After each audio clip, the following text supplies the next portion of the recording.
শুভ শুভ সকাল। দেশ ও দেশের বাইরে যে যেখান থেকে এই মুহূর্তে এশিয়ান টিভি দেখছেন তাদের সবাইকে স্বাগত আমাদের প্রতিদিনের সকালের আয়োজন এশিয়ান সংবাদ বিশ্লেষণে। সাথে আছি আমি কামরুল ইসলাম হৃদয়। দর্শক, প্রতিদিনের মতো আমরা এই অনুষ্ঠানের মাধ্যমে দেশের শীর্ষস্থানীয় সকল পত্রিকার প্রধান প্রধান শিরোনাম তুলে ধরি ও আলোচনা করি। তো চলুন দেখে নিই এখন পর্যন্ত যে দৈনিক পত্রিকাগুলো আমার হাতে আছে তার উল্লেখযোগ্য শিরোনামগুলো। প্রথমে আমার হাতে আছে দৈনিক সময়ের আলো পত্রিকা। পত্রিকাটি অনেকগুলো শিরোনাম করেছে, তার মধ্যে বড় করে যে শিরোনামটি আছে, সন্দেহের তালিকায় হাজার প্রকল্প। পরিকল্পনা কমিশনের পর্যবেক্ষণ। প্রকল্প অনুমোদনে রাজনৈতিক বিবেচনাকে বেশি আমলে নেওয়া হয়েছে। অনুমোদনের জন্য অপেক্ষমান ৯২৪টি প্রকল্প।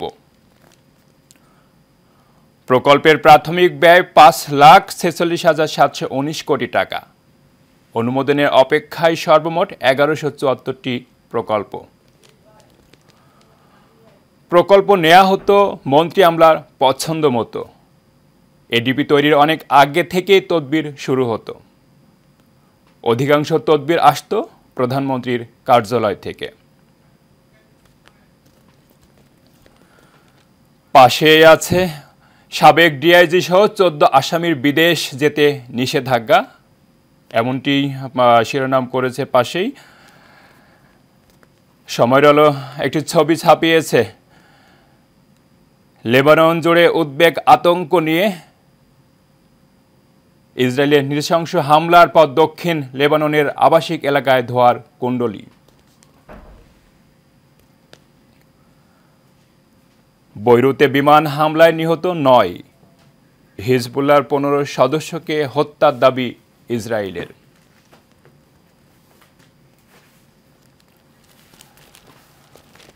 পত্রিকাটি আরও শিরোনাম করেছে, ১৩ দিনে ৪০০ অভিযোগ, গুম কমিশনের তথ্য, আয়নাঘরের প্রমাণ মিলেছে। ডিজিএফআই সদর দপ্তরে একটি দোতলা ভবনে ২২টি কক্ষে এই সেল পরিচালিত হতো।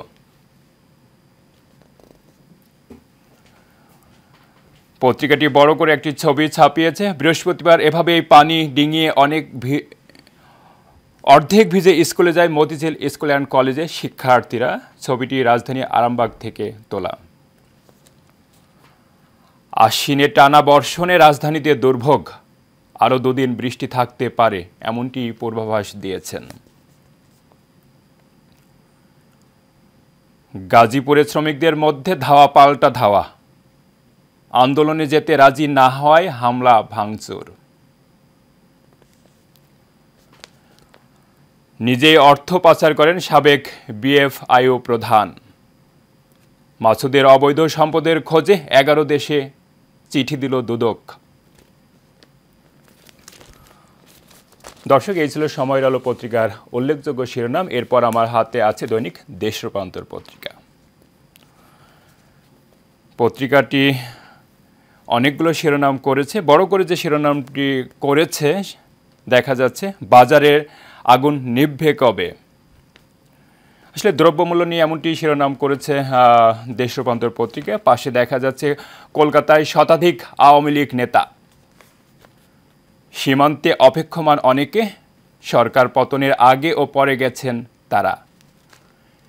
বেশিরভাগই থাকছেন শহরের বাইরে, অনেকেই পালাতে দালালের দ্বারস্থ হয়েছেন।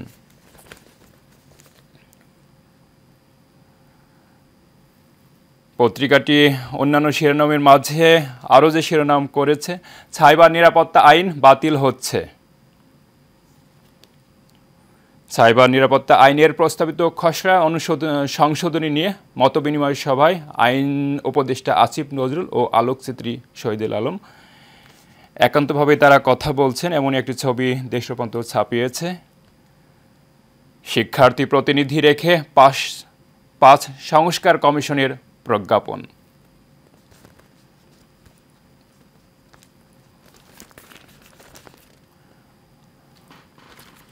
নিচের দিকে পত্রিকাটি আরও শিরোনাম করেছে, বিএনপির সঙ্গে সরকারের সংলাপ আগামীকাল। আন্দোলনে সাড়া না দেয়া নিয়ে শ্রমিকদের সংঘর্ষ, একই শিরোনাম যেটি সময়ের আলো পত্রিকাও করেছে। টাইম ম্যাগাজিনের 100 প্রভাবশালীর তালিকায় নাহিদ।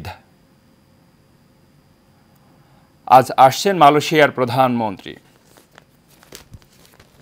দর্শক, এই ছিল দৈনিক দেশ রূপান্তর পত্রিকার প্রধান প্রধান শিরোনাম। দর্শক, একটি বিষয় আমরা আসলে খেয়াল করেছি যে আশুলিয়া দিকে বিভিন্ন কারখানায় কিন্তু এখনও শ্রমিকদের ধর্মঘট চলছে। আসলে তাদের যে দাবি দেওয়া কিছু আছে সেগুলো নিয়েই কিন্তু তারা এখনও রাজপথে, বিশেষ করে ঢাকা সাভারগামী যে রাস্তাটি রয়েছে মহাসড়ক, সেখানে কিন্তু তারা বেশ কয়েকদিন ধরেই তারা সকাল থেকেই অবরোধ শুরু করে, যার ফলশ্রুতিতে সাধারণ মানুষের কিন্তু আসলে অনেক ভোগান্তিতে পড়তে হয়, এমনটি শিরোনাম করেছে পত্রিকাগুলো। এরপর আমার হাতে আছে দৈনিক যুগান্তর পত্রিকা। পত্রিকাটি অনেকগুলো শিরোনাম করেছে। বড় করে যে শিরোনাম করেছে, ঘুষের খবরে তোলপাড়, ডিসি নিয়োগে লেনদেনের অভিযোগ অস্বীকার জনপ্রশাসন সচিবের। তদন্ত কমিটি গঠনের দায়িত্ব পেলেন 3 উপদেষ্টা। তদন্ত কমিটি প্রতিবেদনের ভিত্তিতে সরকার ব্যবস্থা নেবে। 24 ঘন্টার মধ্যে সচিব, অতিরিক্ত সচিব ও যুগ্ম সচিবকে অপসারণ চায় বৈষম্য বিরোধী কর্মচারীরা, অন্যথায় রোববার অবস্থান কর্মসূচি। পাশে একটি ছবি ছাপিয়েছে যুগান্তর পত্রিকা। চেয়ারম্যানের পদত্যাগের দাবিতে বৃহস্পতিবার বিনিয়োগকারীরা বাংলাদেশ সিকিউরিটিজ অ্যান্ড এক্সচেঞ্জ কমিশনের অফিস ঘেরাও করলে পরিস্থিতি নিয়ন্ত্রণে পুলিশের তৎপরতা দেখা যায়। সংস্থার মূল গেটে তারা ঝুলিয়ে দিচ্ছেন তালা, এমন একটি ছবি পত্রিকাটি ছাপিয়েছে। দর্শক, একটি বিষয় একটু আসলে শেয়ার করতেই হয়। স্বৈরাচার সরকারের সময়ে বাংলাদেশে যে দুটি স্টক মার্কেট আছে, ঢাকা স্টক মার্কেট এবং চট্টগ্রাম স্টক মার্কেট, সে সময় থেকে শুরু করে সে সময় আসলে অনেক লুটপাট হয়েছে এবং তার পরবর্তীতে ছাত্র অভ্যুত্থানের পর নতুন সরকার গঠিত হয়েছে, অন্তর্বর্তীকালীন সরকার, 8 আগস্ট, এবং সেই 8 তারিখের পর থেকে বেশ কয়েকদিন কিন্তু শেয়ার বাজার বেশ চাঙ্গা ছিল এবং হঠাৎ করে কিন্তু সেটা আবারও দরপতন শুরু হয়েছে এবং যার ফলশ্রুতিতে এবং ব্যক্তি পর্যায় থেকে শুরু করে যেসব বিনিয়োগকারীরা মার্কেটে আছে তারা গতকাল অফিসের সামনে আসলে গিয়ে তারা কিন্তু ঘেরাও করে এবং বিএসসি চেয়ারম্যানের পদত্যাগ দাবি করে, এমন একটি ছবি পত্রিকাটি ছাপিয়েছেন, আমরা দেখেছি। এরপর আরও আছে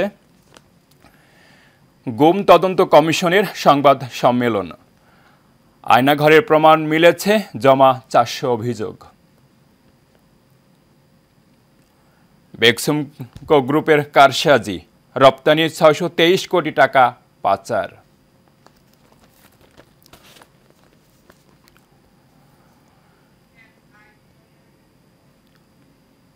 ইসরায়েলি বিমান হামলায় বৈরুতে 9 জন নিহত। ইরানের পারমাণবিক স্থাপনায় হামলায় বাইডেনের নাম। একই সংবাদ পত্রিকাটি করেছে টাইমসের 100 প্রভাবশালীর তালিকায় নাহিদ ইসলাম।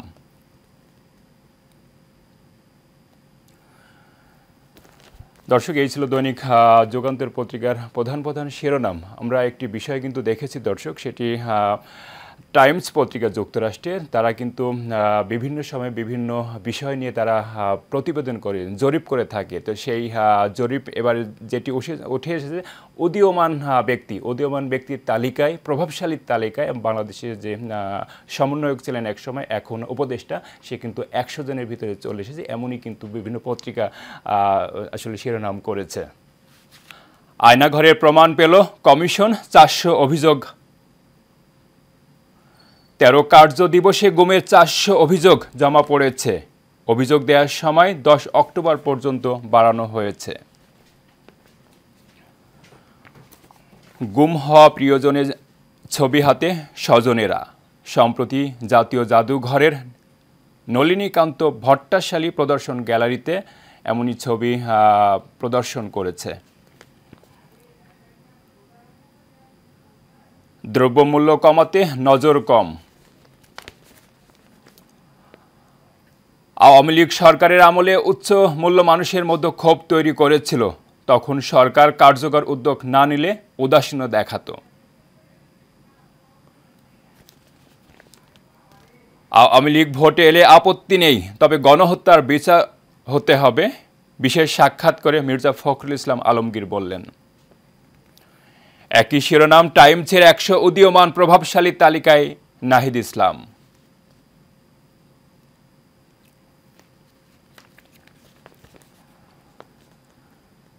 নিচের দিকে পত্রিকাটি যে শিরোনাম করেছে, শিগগির পাল্টা হামলার হুমকি ইসরায়েলের, অনমনীয় ইরান। গাজার সরকার প্রধান নিহত, লেবাননে হামলা চলছেই। পত্রিকাটি একটি ছবি ছাপিয়েছে নিচের দিকে বড় করে। লেবাননের রাজধানী বৈরুতে ইসরায়েলি হামলায় বিধ্বস্ত ভবনের ধ্বংসস্তূপের মধ্য দিয়ে যাচ্ছেন এক ব্যক্তি। গতকাল বৈরুতের দক্ষিণাঞ্চলীয় মাওয়াত শহরতলিতে এ ছবিটি তুলেছেন, এমন একটি ছবি পত্রিকাটি ছাপিয়েছে। এরপর আমরা দেখছিলাম প্রথম আলো পত্রিকা, এরপর আমার হাতে আছে দৈনিক ইত্তেফাক পত্রিকা। ইত্তেফাক প্রথমে একটি ছবি দিয়ে শিরোনাম করেছে, আসলে খেলার শিরোনাম, যেটি স্কটিশদের বিপক্ষে উইকেট তুলে নেওয়ার পর দুজনের আনন্দ উল্লাস। ফাহিমা খাতুন জড়িয়ে ধরেছেন ঋতুমণিকে। অলরাউন্ডার ঋতুমণি 4 ওভারে 15 রান দিয়ে 2 উইকেট নিয়ে ম্যাচে সেরা খেলোয়াড় হয়েছেন, এমন একটি ছবি দিয়ে পত্রিকাটি প্রথম পাতায় আসলে শিরোনাম করেছে। পাশে যেটি দেখা যাচ্ছে, জাল সনদে চাকরিতে সহস্রাধিক শিক্ষক। 2025 সালে নির্বাচন নিয়ে অনিশ্চয়তা, ভোটার তালিকা হালনাগাদ নিয়ে জটিলতা। পাশে আছে রাজনৈতিক দলগুলোর সঙ্গে অন্তর্বর্তী সরকারের আলোচনা শুরু কাল, প্রথম শুরু করবে বিএনপির সাথে। পত্রিকাটি একই শিরোনাম করেছে, আয়নাঘরের সন্ধান পেয়েছে গুম কমিশন, গুমের অভিযোগ র্যাব, ডিজিএফআই, ডিবিও, সিটিটিসির বিরুদ্ধে। সাইবার নিরাপত্তা আইন সহ সব কালাকানুন বাতিল করা হবে, বললেন আইন উপদেষ্টা।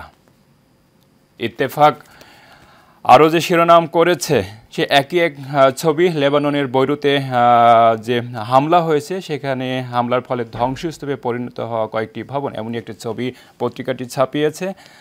তার পাশে সেই আবারও একই শিরোনাম, টাইমস সাময়িকীর 100 প্রভাবশালীর তালিকায় নাহিদ ইসলাম। লেবাননে হামলা জোরদার করেছে ইসরায়েল, নিহত 9। গাজায় প্রধানমন্ত্রীকে হত্যার দাবি ইসরায়েলের, ইরানের তেল স্থাপনায় হামলা চালাতে পারে তেল আবিব। আলোচনা চলার কথা জানালেন বাইডেন। মধ্যপ্রাচ্যে সম্মিলিত গণহত্যা চলছেই, কাতারের আমির। দর্শক, একটি বিষয় একটু শেয়ার করতেই হয়, তা হলো মধ্যপ্রাচ্য জুড়ে চলছে আসলে অস্থিরতা। আর এই অস্থিরতা আসলে শুধু যে সেখানেই সীমাবদ্ধ তা কিন্তু নয়, সেটা বিশ্বজুড়ে এর প্রভাব পড়ে, এমনকি বাংলাদেশেও। কারণ মধ্যপ্রাচ্যে যখনই অস্থিরতা তৈরি হয়, তখনই কিন্তু বিশ্ববাজারে তেলের দামের বিশাল একটা পার্থক্য চলে আসে, যেখানে আসলে দর বৃদ্ধি পায় তেলের। আর তেলের দর বৃদ্ধি পেলেই কিন্তু আসলে আমাদের সাধারণ মানুষ থেকে শুরু করে আমজনতা সবার, প্রতিটা সেক্টরের প্রতিটা জিনিসে কিন্তু এর প্রভাব পড়ে। কারণ একটা উদাহরণ যদি আমরা দিতে চাই, যে আমাদের সবজির বাজারের কথা, সবজিটাও কিন্তু আসলে আসতে হয় প্রত্যন্ত গ্রাম অঞ্চলে এবং একটি ট্রাকের মাধ্যমে বা পিকআপের মাধ্যমে, এবং সেখানে কিন্তু জ্বালানির প্রয়োজন হয়। সে কারণে আসলে আমরা সবাই চাই যে আসলে মধ্যপ্রাচ্যে শান্তি ফিরে আসুক। এরপর আমার হাতে আছে দৈনিক কালের কণ্ঠ পত্রিকা। পত্রিকাটি যে শিরোনাম করেছে বড় করে, সেটা ব্যবসা বাণিজ্য উদ্বেগ, আস্থার সংকট। ডলারের বিনিময় হার বেড়েছে প্রায় 41%। 2 বছরে 84 টাকা থেকে বেড়ে 122 টাকা। ডলার সংকটে কাঁচামাল আমদানি ব্যয়বহুল, বেড়েছে ব্যবসার ব্যয়। পাশেই আছে বিএনপির সঙ্গে অন্তর্বর্তী সরকারের সংলাপ শুরু হচ্ছে আগামীকাল। ভুল তথ্য না ছড়ানোর আহ্বান প্রধান উপদেষ্টার। কালের কণ্ঠ আরও যে শিরোনাম করেছে, তার মাঝে আছে 5 সংস্কার কমিশনের সদস্য হলেন যারা, এমনটি শিরোনাম করেছে, যেখানে একটি প্রজ্ঞাপন জারি করেছে গতকাল। পত্রিকাটি আরও শিরোনাম করেছে, এবার নরেন্দ্র মোদীর ভাষণেও বাংলাদেশি অনুপ্রবেশকারী প্রসঙ্গ। সে একই ছবি লেবাননের রাজধানী বৈরুতের শহরতলিতে কালো ধোঁয়ায় ঢেকে গেছে, এমন একটি ছবি পত্রিকাটি ছাপিয়েছে। পাশে যেটি আছে, জাতিসংঘের কার্যকারিতা নিয়ে জনমনে প্রশ্নের উদ্বেগ হচ্ছে, বললেন ফখরুল। শেষের দিকে আরও আছে, সংবাদ সম্মেলনে গুম নিয়ে কমিশন, আয়নাঘরের প্রমাণ মিলেছে, মুছে ফেলা হয়েছে আলামত। পত্রিকাটি খেলার খবর নিয়ে যে শিরোনাম করেছে, শেষের দিকে অনেক বড় করেই একটি ছবি ছাপিয়েছে। পুরো ম্যাচেই এমন দৃশ্য ছিল নিয়মিত। ম্যাচের পরও বদলায়নি তা, স্কটল্যান্ডকে 16 রানে হারিয়ে মেয়েদের টি-20 বিশ্বকাপের যে শুভ সূচনা করেছে তা নিয়ে আসলে শিরোনাম করেছে পত্রিকাটি। আরও যে শিরোনামটি আছে অন্যান্য পত্রিকার মতো, টাইম ম্যাগাজিনে 100 প্রভাবশালী তালিকায় উপদেষ্টা নাহিদ। দর্শক, আমরা দেখছিলাম দৈনিক কালের কণ্ঠ পত্রিকা। এরপর আমরা দেখব আরও কিছু পত্রিকা, তার মাঝে যেটি এই মুহূর্তে আমার হাতে আছে, বাংলাদেশ প্রতিদিন পত্রিকা। পত্রিকাটি বেশ বড় করে শিরোনাম করেছে, দেশে ঋণ খেলাপের জনক সালমান, এক ব্যাংক থেকে নেওয়া 25,000 কোটি টাকার 72% খেলাপি। পাল্টাপাল্টি ভয়ঙ্কর প্রস্তুতি, খামেনিকে হত্যা ইসরায়েলি ছক, ইরানের হুঁশিয়ারি, লেবাননে চলছে লড়াই। 13 দিনে 400 গুমের অভিযোগ কমিশনে। পাশে আছে মাসুদের বাড়ি 11 দেশে, অনুসন্ধানে দুর্নীতি দমন কমিশন।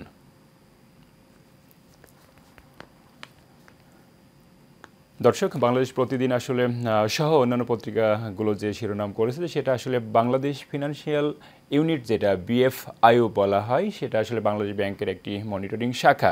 তো সেখানকার ঊর্ধ্বতন কর্মকর্তা আসলে নিজেই, যেটা আসলে বলা যায় যে আসলে নিজে পাহারায় থেকেও নিজেই চুরি করে, এমন একটি বিষয়। যেমন উনি নিজের দায়িত্ব থেকে নিজেই কিন্তু বিদেশে বিপুল পরিমাণ অর্থ পাচার করেছে, যেটি আসলে বিভিন্ন পত্রিকায় কিন্তু আসলে ঢালাওভাবে তাকে নিয়ে শিরোনাম করেছে, যেটা সত্যি আসলে দুঃখজনক যে যাকে দায়িত্ব দেওয়া হলো সে ব্যক্তি নিজেই আসলে অপরাধে জড়িয়ে গেলেন, এমনটি নিয়ে আসলে শিরোনাম করেছে বিভিন্ন পত্রিকা। পাশে আরও আছে, প্রশাসনের তোলপাড়, ডিসি নিয়োগ কেলেঙ্কারির তদন্তে 3 উপদেষ্টাকে দায়িত্ব, ঘুষ লেনদেনের তথ্য ভুয়া বললেন জনপ্রশাসন সচিব। সংলাপে প্রথম দিনই বিএনপি জামাত, সাবেক খাদ্যমন্ত্রী সাধন গ্রেপ্তার।